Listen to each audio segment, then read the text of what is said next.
Dopplerhrif.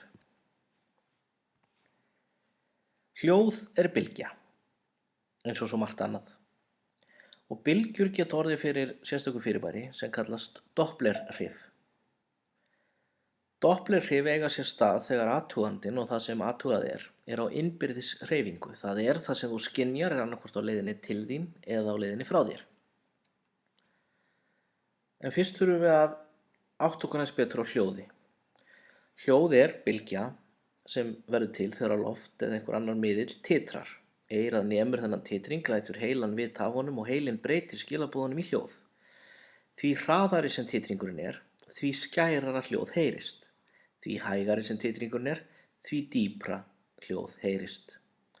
Fiðlustrengur titrar miklu hraðar en bassastrengur. Þegar sjúkrabíll kveikir á sírenunum heyrist hljóð.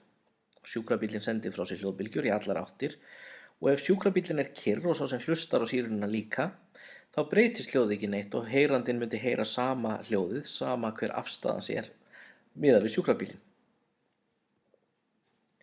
En ef sjúkrabíllinn er á ferð og keyrir áfram á töluverðri ferð, þá er hann á vissan hátt að elta hljóðbylgjurnar fyrir framan sig og flýja hljóðbylgjurnar fyrir aftan sig. Þar sem hljóð ferðast ekkert óskaplega hratt, er nokkuð auðvelt að nálgast hljóðið sem maður hefur sendt frá sér og það er meira sagt að taka fram úr því og rjúfa þannig hljóðmúrinn. Og við þessar aðstæður gerist það undarlega. Þar sem sjúkrabíllinn er á ferð þá sendir hann næstu hljóðbylgju fram fyrir sig dálítið nær síðustu hljóðbylgju hann hefði gert hefði hann staðið kyrr og hann sendir líka sömu hljóðbylgju aftur fyrir sig örlítið fjær síðustu hljóðbylgju hann hefði gert ef hann hefði staðið kyrr. Og fyrir þann sem hlustar verkar þetta einfaldlega og mjög skiljanlega eins og hljóðið úr sjúkrabílnum sé skærara fyrir framan sjúkrabílinn og dýpra fyrir aftan hann.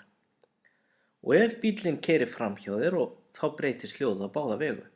Hækkar þegar hann nálgast og lækkar þegar hann fjarlægist aftur og þá kemur þetta fræga hljóð sem við þekkjum úr kappakstri, þetta vum, þegar hljóðið hækkar og lækkar svo aftur. Og Dopplerhrif eru mikilvæg víða í eðlisfræði og koma við sögu víðast hvar þar sem bylgjur láta sjá sig.